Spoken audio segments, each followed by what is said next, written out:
Today we are looking at the top 5 mistakes new poultry farmers make and how to avoid them. Top 5 mistakes new poultry farmers make and how to avoid them. If this is the type of content you like to watch, I would advise that you watch this to the end. You're going to really benefit from it. So stick around and let's get into today's video.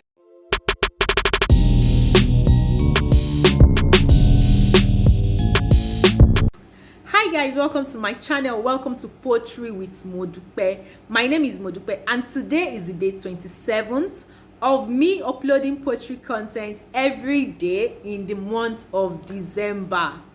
1 2 3 4 5 10 15 20 25 27. All right, so today we're looking at the top 5 mistakes new poultry farmers make and how you can avoid them. So as a new layer poultry farmer, you want to start a layer poultry farm, you want to start a broiler poultry farm, you want to start a turkey poultry farm. And one mistake you would make, even if you have all the money, you have all the resources, one mistake you would make is starting so large with little or no experience. That's actually a huge mistake new poultry farmers should avoid. I totally understand that you have the funds. I totally understand that you have everything you need to start the poultry farm. But my advice would be that please start small, then manage it and grow the business. It is really important that you start small, especially if you have no experience. But of course, let's say you have your parents, you grew up in a poultry farm, you've seen your parents do it. Of course, you have experience. You've probably worked with your parents on the farm or something, or worked with a family member who has a poultry farm. You do have an experience to an extent. But if you have no experience at all, it's something you just want to start, it's something you just want to dabble into, I would advise that one mistake you should avoid is that you should not start big when you have no experience. So how do you avoid this mistake? You just have to start small with a manageable number of birds, then gain experience and grow gradually. So let's say you have the funds to start with 1,000 birds. My advice would be that maybe start with 200 or start with 250, then raise these birds, grow on the job, grow in knowledge and understanding of this business. Then maybe in the next another 3-4 months, you can now stock more birds. By then you probably have a hang of the business. You know, okay, this is what you should do, this is what you shouldn't do. Of course, why you still take learning, continuous learning seriously, but then you already have a bit of experience and you can start the business and avoid a whole lot of mistakes. So one mistake you should avoid is starting large when you have no experience, and I've also mentioned how you can avoid this mistake.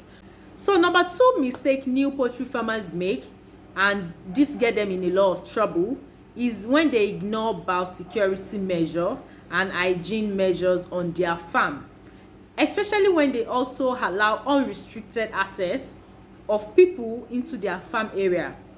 So as a new poultry farmer, my advice is that you do not allow random people come into your farm, into your pen. The only people who should enter into your pen should be the people attending to those birds. So sometime back, I went to a very large farm, a very large farm, and I was told one man there, I think, was it the accountant or something, he works in the farm anyway, and he told me that he has not entered their layer pen in the last 2 years. Of course, I said it's a very large farm, so they have every kind of workers there. They have the people managing those layer pen, they have accountants, they have their vet doctors, they have those people whose job is just to grade the eggs.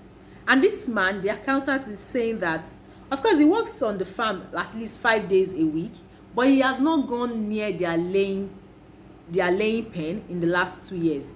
He said because he has no right to enter. So you see, don't just allow anybody get into your pen. So that's how you avoid these biosecurity issues. Do not allow unrestricted access. Always ensure you have food baths at the entrance of your pen, and of course continuously educate your staff on things to avoid, biosecurity measures to put in place, and all that. So that these are some of the mistakes you should avoid on your farm as a new poultry farmer. Take biosecurity very seriously, and do not allow if nobody has business in that pen, they should not enter there. Why are the people in your neighborhood, why are they entering your pen? Why they seeing your birds? Why are they touching them? It's very wrong, and please just stop it. Another mistake new poultry farmers make is that they probably would ignore vaccination schedule and medication schedule and all that. So when we say, oh, you have to use your Lasota or ND and IB every month to ensure that your birds are fine, to ensure that your birds are safe and all that, some people will probably feel that, okay, maybe when they skip this month, they should do it in another month. And in that way, you open up your birds for all kind of attack, all kind of sicknesses, all kind of disease that should be avoided or could be avoided if you have taken your vaccination very seriously. So how do you avoid this mistake? Have a vaccination schedule. Follow your vaccination schedule. Have a medication schedule. Follow your medication schedule. And always be on the lookout. Like, always check on your birds. Be on the lookout to detect any sign, even the smallest of sign. Walk around your pen or walk around your birds. Check on them. Check on their watu. Check that their watu is okay. They are looking fine. They are looking bright. They are eating well. They are active. These are some of the things you have to check to be sure that your birds are fine. These are some of the things to avoid that will make you avoid mistakes in your pen, in your layer poultry business. Another mistake new poultry farmers make is that they might have improper feeding practices.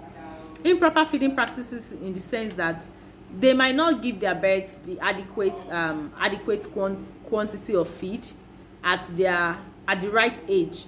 Sometimes they probably would overfeed their birds because they are trying to achieve a particular weight or something. They are trying to achieve a particular size or weight.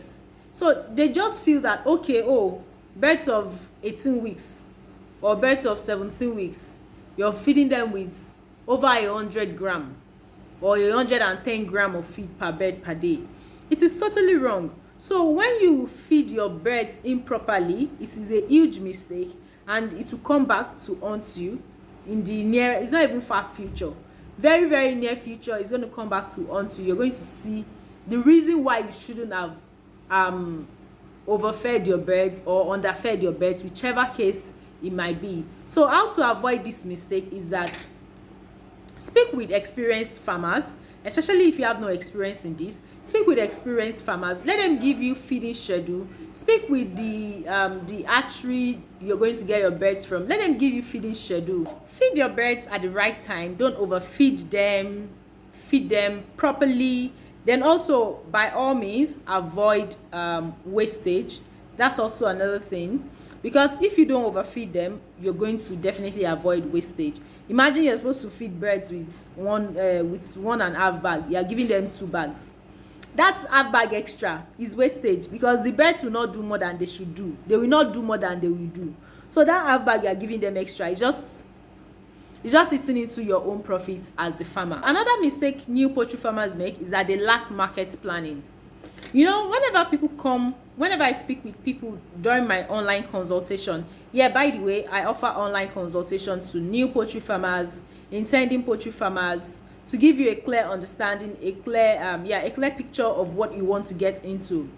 So whenever these intending poultry farmers reach out to me and we have this online consultation, if you want to book one, you can see the seller link in the description to book a 2-hour session with me. Let's discuss your poultry plans and projects. So one thing I would always tell them is that egg will sell. I am a layer poultry farmer. I've been doing this for some years now. Egg will definitely sell, because there's always that market for eggs. For eggs. But then the fact that we tell you that eggs will sell doesn't mean that you should just raise the birds, fold your arms like this, and expect that the egg will just move and sell itself. No, when we say egg we sell, it means that so far you market your produce, you would sell out. So far you reach out to people, you would definitely sell out at every time. Your own is not just is to ensure that you don't keep your mouth shut. So when we say egg we sell, it doesn't mean you should just sit, fold your hands. That's why you have social media to your advantage. Egg we sell, but then you have to find the market. So right now I have a subscriber who's gonna have his farm in the east, and he has not even, of course he's almost done with building. He has not even stocked his birds. I've already found like 1 or 2 customers for him, because those people reached out to me and, oh, they would like to buy eggs. Oh, where is your location? Oh, my location is in Onitsha. Oh, my location is in Owerri. My farm is in Shagam. My farm is in Ogun State. I cannot sell to you. It's such a distance. But okay, I'm going to have someone. I have someone who's going to start his farm very soon in so location. I can give you his contact when he stock his birds, and you can buy from him. So the fact that egg will sell doesn't mean you should not market your produce. Doesn't mean you shouldn't tell people, you know, word of mouth adverts. You shouldn't tell people to, okay, please, I'm starting my business here. If you know anyone who wants to buy eggs in bulk, please refer them to me. It doesn't mean you shouldn't go to maybe eateries and pastry shops or pastry cake companies, hotels. Oh, I have, my farm is in so location. I'm going to be having eggs very soon. You can get your eggs from me. So when we say egg we sell, it doesn't mean you should fold your arms. That's one mistake new poultry farmers will make. They'll just feel that when they tell their family members the egg will go, it will move. It doesn't work like that. You probably have to speak on social media, or I don't know, run adverts. But let's say for instance now, yeah, you have a 1,000 capacity pen. Let's say you're going to be expecting like 28 crates of eggs every day when your production gets to the peak. So you should find ways to sell off these eggs every day automatically in your head. Okay, I'm going to sell to this person, I'm going to sell to that person, or this company is going to come pick up, and your eggs leaves your store. You don't want because eggs doesn't have so much shelf life, so you want it to leave your farm as soon as possible. So don't just avoid all these mistakes, and these mistakes will be that starting big without experience. Another one will be not taking biosecurity seriously. Another one will be improper feeding practices. Another one will be wrong vaccination or medication schedule. Another one will be not taking your marketing very seriously. See, in all honesty, this poultry business, you just have to continually learn. Just learn and never stop learning. So, and that's about it for today. If you have not subscribed on this channel now, please, now is the time to do so. And yeah, that's it for day 27 of me uploading poultry content every day in the month of December. And today's topic is top 5 mistakes new poultry farmers make and how you can avoid them. Top 5 mistakes new poultry farmers make and how you can avoid them. And this is me rooting for you as you start your poultry business probably in the new year. And please just avoid these mistakes so that you can do well and be successful in your business, no matter how you start. Like, you start small, you start medium scale, you start large and all that. But then do not start large. Do not start with a large number if you do not have the experience. And that will be about it today. So we'll see you on another video on another day. Bye bye.